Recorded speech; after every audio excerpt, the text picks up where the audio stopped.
राधे राधे दोस्तों, प्रेम से बोलिए ओम नमः शिवाय। प्रिय भक्तजनों, आज बृहस्पतिवार के दिन आप बृहस्पति देव की बड़ी ही दुर्लभ कथा सुनेंगे। इस कथा को सुनने से भक्तों की सभी मनोकामनाएं भगवान बृहस्पति देव की कृपा से पूर्ण हो जाती है। तो आइए बड़ी ही श्रद्धा और प्रसन्न चित्त मन से इस कथा को सुनते हैं।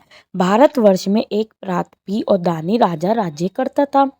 वह नित्य गरीबों और ब्राह्मणों की सहायता करता था। यह बात उसकी रानी को अच्छी नहीं लगती थी।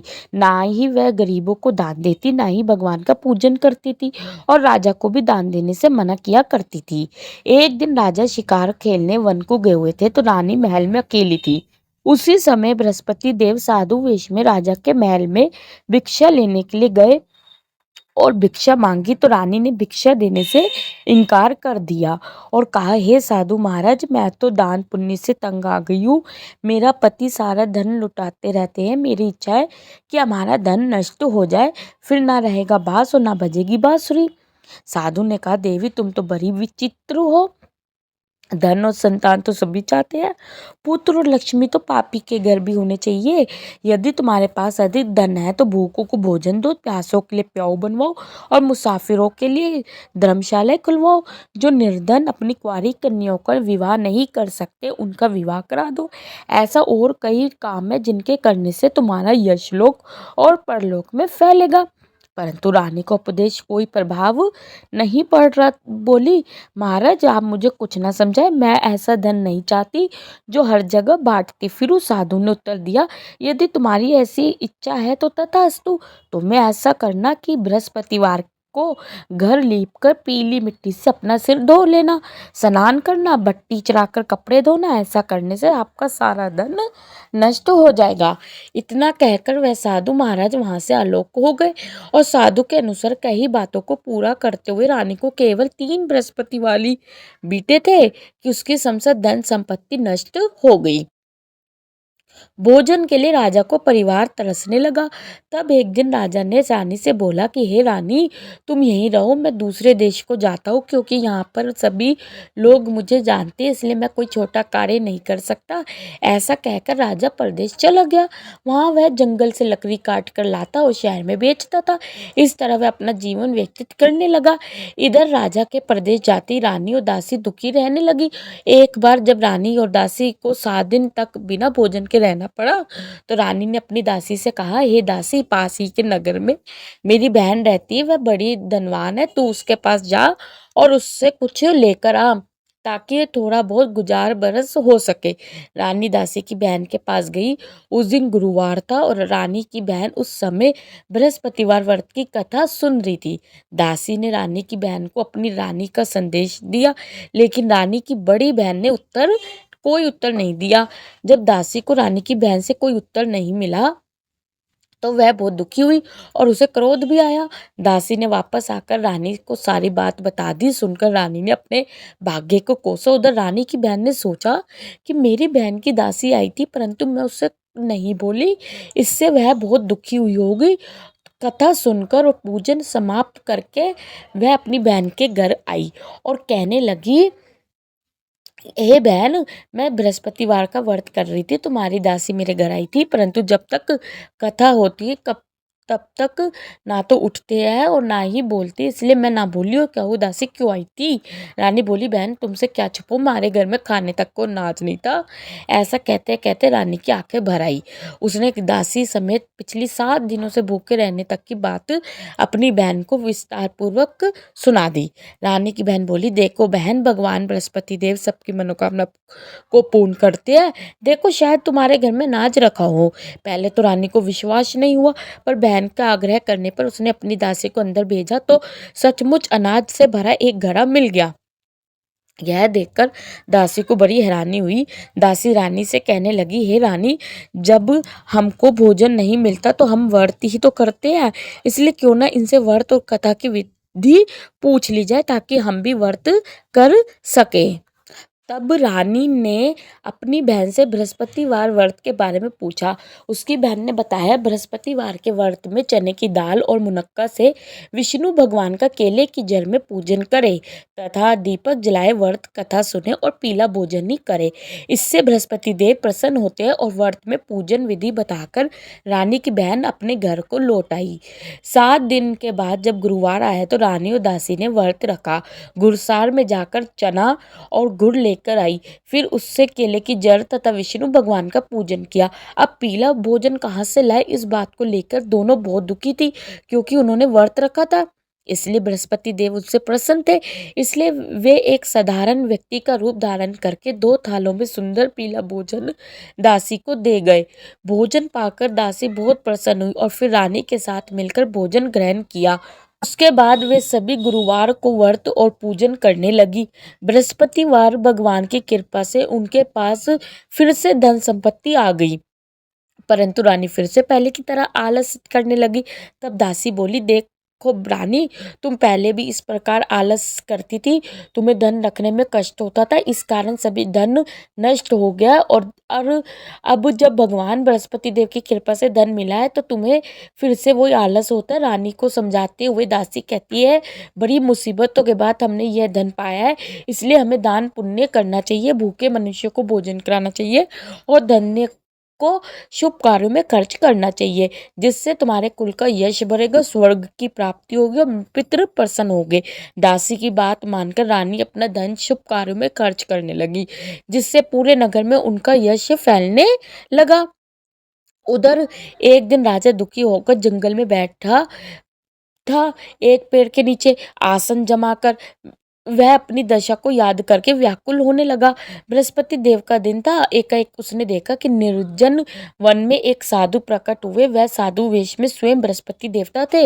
लक्कड़हारे के सामने आकर बोले, हे लक्कड़हारे, इस सुनसान जंगल में तू इतना चिंता मगन क्यों बैठा है? लक्कड़हारे ने दोनों हाथ जोड़कर प्रणाम किया और उत्तर दिया, महात्मा जी, आप सब कुछ जानते हैं, मैं क्या करूं? यह कहकर रोने लगा और साधु को अपनी आत्मकथा सुनाई। महात्मा जी ने कहा, तुम्हारी स्त्री ने बृहस्पतिवार के दिन बृहस्पति देव की भगवान का निरादर किया है, जिसके कारण रुष्ट होकर उन्होंने तुम्हारी यह दशा कर दी है। अब तुम चिंता को दूर करके मेरे कहने पर चलो तो तुम्हारे सब कष्ट दूर हो जाएंगे और भगवान पहले से भी अधिक संपत्ति देंगे। तुम बृहस्पति के दिन कथा किया करो, 2 पैसे के चने मुनक्का लाकर उसका प्रसाद बांटा करो और बनाया करो और शुद्ध जल से लोटे में शक्कर मिलाकर अमृत तैयार करो तथा के बाद अपने सारे परिवार और सुनने वाले प्रेमियों में अमृत व प्रसाद को बांटकर खुद भी ग्रहण करो।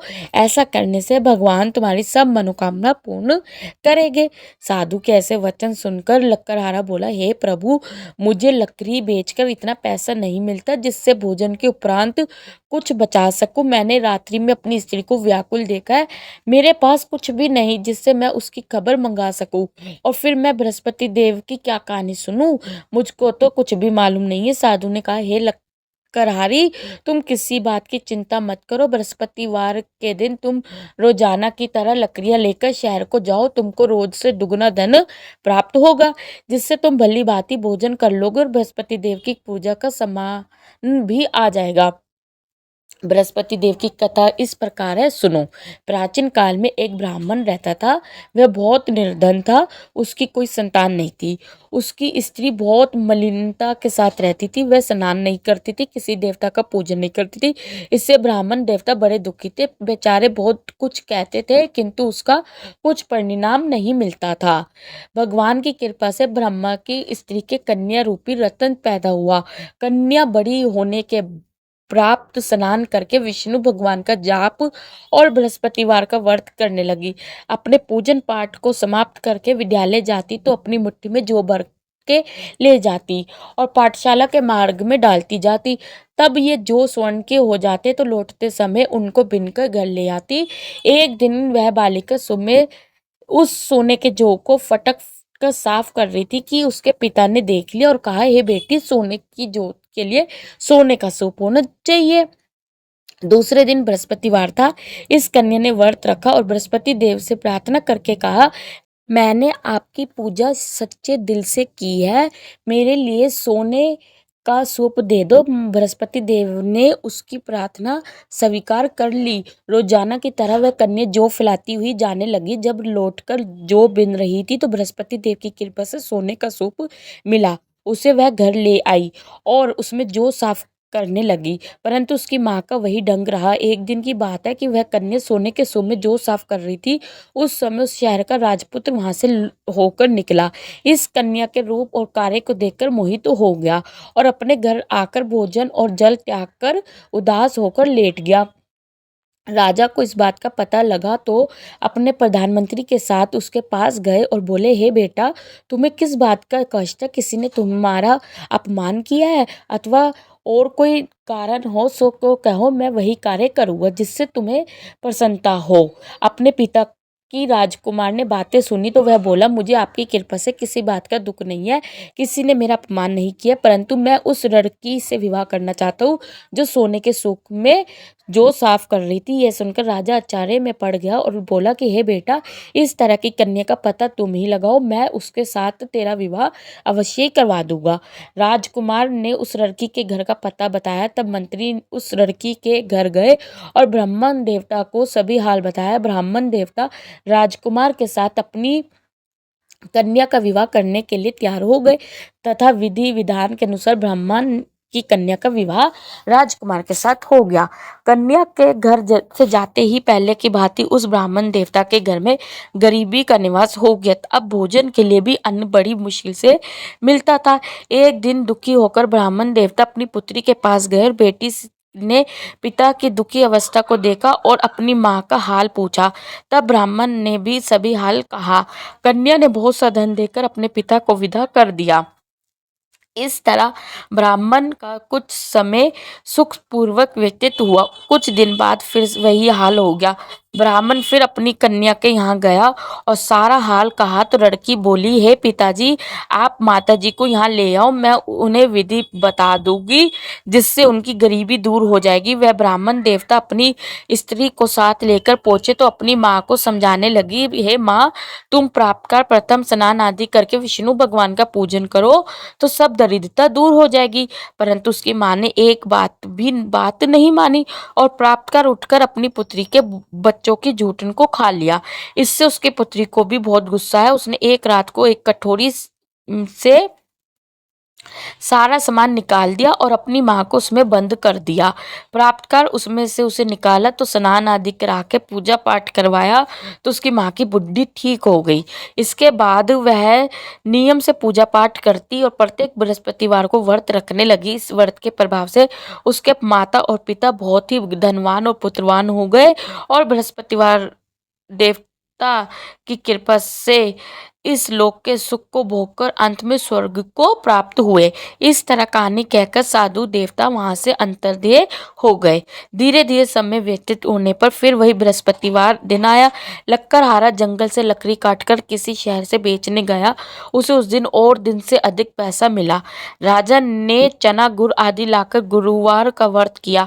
उस दिन से उसके सभी क्लेश दूर हो गए, परंतु जब दोबारा गुरुवार का दिन आया तो बृहस्पतिवार का व्रत करना भूल गया। इस कारण बृहस्पति देव भगवान नाराज हो गए। उस दिन उस नगर के राजा ने विशाल यज्ञ का आयोजन किया था तथा शहर में यह घोषणा करा दी गई थी कि कोई भी मनुष्य अपने घर में भोजन ना बनवाए, ना आग जलाए। समस्त जनता मेरे यहाँ भोजन करने आए। इस आज्ञा को जो ना मानेगा उसे फांसी दी जाएगी। इस तरह की घोषणा संपूर्ण नगर में करवा दी गई। राजा की आज्ञा के अनुसार शहर के सभी लोग भोजन करने गए, लेकिन लक्कड़हारा कुछ देर से पहुंचा। इसलिए राजा को उसको अपने साथ घर ले गए और ले जाकर भोजन करा रहे थे तो रानी की दृष्टि उस खूंटी पर पड़ी जिस पर उसका हार लटका हुआ था। वह वहां से दिखाई नहीं दिया। रानी ने निश्चय किया कि मेरा हार इस मनुष्य ने चुरा लिया है। उसी समय सिपाहियों को बुलाकर उसको कारगार में डलवा दिया। जब लक्कड़हारा कारगार में पड़ गया और बहुत दुखी होकर विचार करने लगा कि ना जाने कौन से पूर्व जन्मों के कर्म से मुझे यह दुख प्राप्त हुआ है, और उसी साधु को याद करने लगा जो कि जंगल में मिला था। उसी समय तत्काल बृहस्पति देव साधु के रूप में प्रकट हुए और उसकी दशा को देखकर कहने लगे, अरे मूर्ख, तूने बृहस्पतिवार देव की कथा नहीं करी, इस कारण तुझे दुख प्राप्त हुआ है। अब चिंता मत कर, बृहस्पतिवार के दिन कारगार के दरवाजे पे 4 पैसे पड़े मिलेंगे, उनसे तू बृहस्पतिवार देव की पूजा करना, तेरे सभी कष्ट दूर हो जाएगी। बृहस्पतिवार के दिन उसे 4 पैसे मिले। लक्कड़हारे ने कथा कही। उसी रात्रि को बृहस्पति देव ने उस नगर के राजा को सपने में कहा, हे राजा, तुमने जिस आदमी को कारागार में बंद कर दिया है वह निर्दोष है, वह राजा है, उसे छोड़ देना। रानी का हार उसी खुंटी पर लटका है, अगर तू ऐसा नहीं करेगा तो मैं तेरे राज्य को नष्ट कर दूंगा। इस तरह रात्रि के सपने को देखकर राजा प्राप्त कर उठा और खुंटी पर हार देखकर लक्कड़हारे को बुलाकर क्षमा मांगी और लक्कड़हारे को योग्य सुंदर वस्त्र आभूषण देकर विदा कर दिया। बृहस्पति देव की आज्ञा के अनुसार लक्कड़हारा अपने नगर को चल दिया। राजा जब अपने नगर के निकट पहुंचा तो उसे बड़ा आश्चर्य हुआ कि नगर से पहले से अधिक बाग, तालाब, कुएं तथा बहुत सी धर्मशाला, मंदिर आदि बन गई है। राजा ने पूछा, यह किसका बना बाग और धर्मशाला है? तब नगर के सब लोग कहने लगे, यह सब रानी और बंदी के है। तो राजा को आश्चर्य हुआ और गुस्सा भी आया। जब रानी ने यह खबर सुनी कि राजा आ रहे हैं तो उन्होंने दासी से कहा, हे दासी, देख राजा हमको कितनी बुरी हालत में छोड़ गए थे, हमारी ऐसी हालत देखकर वह लौट ना जाए, इसलिए तू दरवाजे पे खड़ी हो जा। आज्ञा के अनुसार दासी दरवाजे पे खड़ी हो गई। राजा आए तो उन्हें अपने साथ घर लेकर आई। तब राजा ने क्रोध करके अपनी रानी से पूछा कि यह धन तुम्हें कैसे प्राप्त हुआ? तब उन्होंने कहा, हमें यह धन सब बृहस्पति देव के इस व्रत के प्रभाव से हुआ है। राजा ने निश्चय किया कि 7 रोज बाद तो सभी बृहस्पति देव का पूजन करते, परंतु मैं प्रतिदिन दिन में 3 बार कहानी और रोज व्रत किया करूँगा। तब हर समय राजा के दुपट्टे में चने की दाल बंदी रहती और दिन में 3 बार कहानी कहते। एक रोज राजा ने विचार किया, चलो अपनी बहन के यहाँ हो आवे।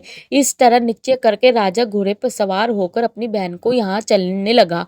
मार्ग में उसने देखा कि कुछ आदमी एक मुर्दे को लिए जा रहे हैं। उन्हें रोककर राजा कहने लगा, अरे भाइयों, मेरी बृहस्पतिवार की कथा सुन लो। और वो बोले, लो, हमारा तो आदमी मर गया, इसको अपनी कथा की पड़ी है। परंतु कुछ आदमी बोले, अच्छा क्या हो, हम तुम्हारी कथा भी सुनेंगे। राजा ने दाल निकाली और जब कथा आदि हुई थी तो मुर्दा हिलने लग गया, और जब कथा समाप्त हो गई तो राम राम करके मनुष्य उठकर खड़ा हो गया। आगे मार्ग में उसे किसान खेत में हल चलाता मिला तो राजा ने उसे देखकर बोला, अरे भैया, तुम मेरी बृहस्पतिवार की कथा सुन लो। किसान ने बोला, जब तक मैं तेरी कथा सुनूंगा तब तक 4 हैया जोत लूंगा, जा अपनी कथा किसी और को सुनाना। इस तरह राजा आगे चलने लगा। राजा के हटते ही बैल पछाड़ खाकर गिर गया और किसान के पेट में बड़ी जोर से दर्द होने लगा। उस समय उसकी माँ रोटी लेकर आई और उसने जब यह देखा तो अपने पुत्र से सब हार पूछा और बेटे ने सभी हार कह दिया। तो बुढ़िया दौड़ी दौड़ी उस घुड़सवार के पास गई और उससे बोली कि मैं तेरी कथा सुनूंगी, तू अपनी कथा मेरे खेत में चलकर ही कहना। राजा ने बुढ़िया के खेत में जाकर कथा कही, जिसके सुनते ही वह बैल उठकर खड़े हुए तथा किसान के बेटे के पेट का दर्द भी ठीक हो गया। राजा अपनी बहन के घर पहुंचा। बहन ने भाई की खूब मेहमानी की। दूसरे रोज प्राप्त कर राजा जगा तो वह देखने लगा कि सब लोग भोजन कर रहे। राजा ने अपनी बहन से कहा, ऐसा कोई मनुष्य जिसने भोजन नहीं किया है जो मेरे बृहस्पतिवार की कथा सुन ले। बहन बोली, हे भैया, यह देश ऐसा है, पहले यहाँ लोग भोजन करते हैं, बाद में अन्य काम करते हैं, अगर कोई पड़ोस में हो तो मैं देखाऊं। वह ऐसा कहकर देखने चली गई, परंतु उसे कोई व्यक्ति नहीं मिला जिसने भोजन ना किया हो। अतः वह एक कुम्हार के घर गई जिसका लड़का बीमार था।